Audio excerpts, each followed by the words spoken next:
औज़ुबिल्लाहि मिनश्शैतानिर्रजीम बिस्मिल्लाहिर्रहमानिर्रहीम। अस्सलामुअलैकुम वरहमतुल्लाहि वबरकातुहू। तमाम सुनने और देखने वालों पर अल्लाह पाक की ख़ास रहमतें और बरकतें नाज़िल हों। तो कैसे हैं आप सब लोग? मैं हूँ हया और आप देख रहे हैं हमारा Islamic YouTube channel Islamic info 369। सबसे पहले तो बहुत बहुत बहुत सारा थैंक यू करना चाहूँगी आप तमाम का कि आपने मुझे फ़र्स्ट स्टेप पर रीच आउट करने के लिए बहुत हेल्प किया और अल्हम्दुलिल्लाह अब 100 प्लस सब्सक्राइबर्स मेरे हो चुके हैं और इंशाल्लाह उम्मीद करती हूँ कि ये जर्नी इसी तरह से ग्रो करती रहेगी। तो जी लास्ट शॉर्ट में मैंने एक कुरान से रिलेटेड एक कुरानिक इन्फॉर्मेशन की वीडियो बनाई थी जिसमें फ़्रूट्स के हवाले से ज़िक्र था कि कुरान पाक में कौन कौन से फ़्रूट्स मौजूद हैं। तो उसकी मैंने शॉर्ट वीडियो तो अपलोड कर दी थी। रेफरेंस वीडियो के लिए मैं ये वीडियो बना रही हूँ आज। तो इंशाल्लाह इस वीडियो के अंदर मैं आपसे डिस्क्रिप्शन में तमाम चीज़ों को शेयर करूँगी कि उन फ्रूट्स के नेम उन फलों के नेम किस आयत में नाजिल हुए हैं। ठीक है, तो आइए वीडियो का बाकायदा तौर पे आगाज़ करते हैं। तो वो फल या वो फ्रूट्स जिनका कुरान पाक में ज़िक्र हुआ है उसमें सबसे पहले नंबर पे आ जाता है पोमीग्रेनेट यानी कि अनार। और अनार का ज़िक्र कुरान पाक की बहुत ही प्यारी सूरत में हुआ है सूरह रहमान आयत नंबर 68, जिसका तर्जुमा है कि इन दोनों में मेवे और खजूर और अनार होंगे। यहाँ ज़िक्र जन्नत का हो रहा है, अल्लाह पाक की नेमतों का हो रहा है। दूसरे नंबर पे आ जाता है ग्रेप्स यानी कि अंगूर, और अंगूर का जिक्र हुआ है सूरह नहल में आयत नंबर 11 और उसका तर्जुमा है उसी से वो तुम्हारे लिए खेती और जैतून और खजूर और अंगूर और हर किस्म के फल उगाता है। बेशक उन लोगों के लिए तो इसमें बड़ी निशानी है जो गौर फिक्र करते हैं। नेक्स्ट फ्रूट जिसका जिक्र कुरान पाक में है ये है बनाना यानी कि केला, और इसका जिक्र हुआ है कुरान पाक की एक और बहुत ही प्यारी सूरत में सूरतुल वाक़िया और आयत नंबर है 29 और इसका तर्जुमा है और तह बतह केलों। यहाँ पे जो ज़िक्र हो रहा है ये भी जन्नत के बागात का ज़िक्र हो रहा है। अगला फल जो कुरान पाक में जिसका ज़िक्र है इसका नाम है फिग यानी कि इंजीर, और इंजीर के लिए बहुत ही प्यारी सूरत है सूरत 3 आयत नंबर 1 वत्तीनी वज़ैतून। यहाँ पे दोनों फलों का ज़िक्र हो रहा है जिसका तर्जुमा है कसम है इंजीर की और जैतून की। यहाँ अल्लाह पाक कसम उठा रहे हैं इन दोनों फलों की। अगला फल जो हमारे पास है ये है ऑलिव यानी कि जैतून। जैतून अपने आप में बहुत ही फ़ायदे रखता है और कुरान पाक में जो ये ज़िक्र हुआ है जिस सूरत में ये है सूरतुल अनाम आयत नंबर 141 और इसका तर्जुमा है और वही है जिसने बागात पैदा किए, वो भी जो टिड्डियों पर चढ़ाए जाते हैं और वो भी जो टिड्डियों पर नहीं चढ़ाए जाते हैं, और खजूर के दरख्त और खेती जिनमें खाने की चीज़ें मुख्तलिफ तौर की होती हैं, और जैतून और अनार जो बाहम एक दूसरे के मुशाबा भी होते हैं और एक दूसरे के मुशाबा नहीं भी होते।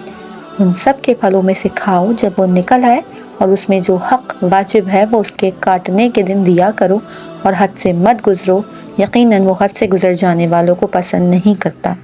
इस पूरी आयत मुबारका में अल्लाह पाक ने कितनी खूबसूरती से फ्रूट्स को डिस्क्राइब किया है, कैटेगराइज किया है और मज़ीद ये फरमाया है कि उसके काटने के दिन उनको भी दो जो इसके हकदार हैं, और हद से मत गुजरो, यकीनन वो हद से गुजरने वालों को पसंद नहीं करता। नेक्स्ट फ्रूट जिसका ज़िक्र कुरान पाक में हुआ है इसका नाम है डेट्स यानी कि खजूर। अब रमज़ान आने वाले हैं तो ये हमारी अफ्तारी के दस्तरखान पे लाजिम व मलज़ूम चीज़ होती है, और इसका ज़िक्र हुआ है सूरह रहमान में आयत नंबर 11 जिसका तर्जुमा है जिसमें मेवे हैं और खोशे वाले खजूर के दरख्त। तो ये हैं वो आयत मुबारका जिनमें उन फ्रूट्स का ज़िक्र है। ये रेफरेंस के तौर पे मैंने आपको बता दी है। मज़ीद कुछ आयतें हैं जो मुझे सर्च करते हुए मिली हैं जिसमें सूरह बकरा की आयत शामिल है।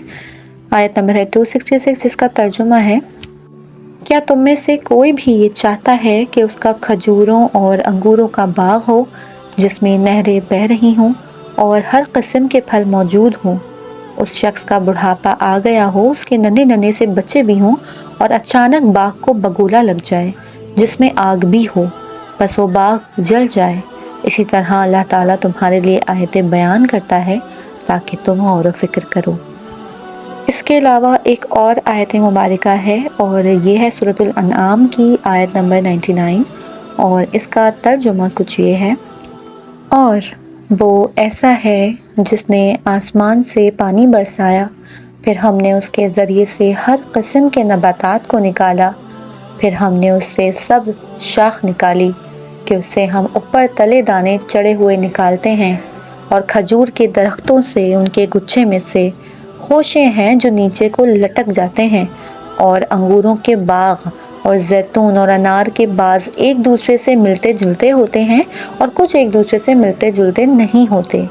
हर एक के पल को देखो जब वो फलता है और उसके पकने को देखो, उनमें दलाइल हैं उन लोगों के लिए जो ईमान रखते हैं।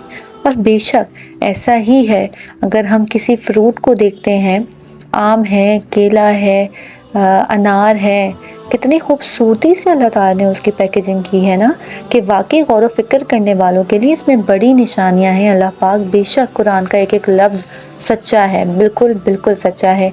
अगर हम गौर करें, उस चीज़ पे नज़रसानी करें, उस चीज़ के बारे में सोचें, तो हमें नज़र आएगा कि बिल्कुल अल्लाह ताला की तमाम आयतें बहुत खूबसूरत हैं। इवन कि पूरा कुरान बहुत खूबसूरत है। हर हर आयत, हर हर हर्फ हमारे लिए एक बेमिसाल अहमियत रखता है।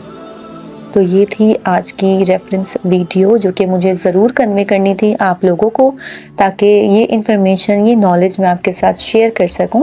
ये हमें चीज़ें टिप पे याद होनी चाहिए। कुरान पाक की जो बेसिक नॉलेज है ये हमें टिप पे याद होनी चाहिए। तो मेरी कोशिश है मैं भी इन्हें याद रखूं, और मेरे ज़रिए से अल्लाह पाक ने मुझे ज़रिया बनाया है कि मैं ये चीज़ें आपके साथ शेयर करके इसमें कुछ ना कुछ सवाब ज़रूर हासिल करूँ।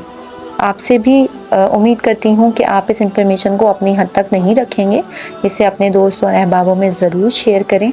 और अच्छी चीज़ फैलाना भी सदका जारिया है, तो इस मेरे सफ़र में मेरा साथ ज़रूर दीजिएगा। अपना रखिएगा बहुत सारा ख्याल। वीडियो पसंद आई हो तो प्लीज़ इसको लाइक करके चैनल को सब्सक्राइब कर दें। इंशाल्लाह मिलते हैं बहुत जल्द नई वीडियो में। Till then take care. Allah हाफ़िज़। अल्लाह के हिफ्ज़-ओ-अमान में।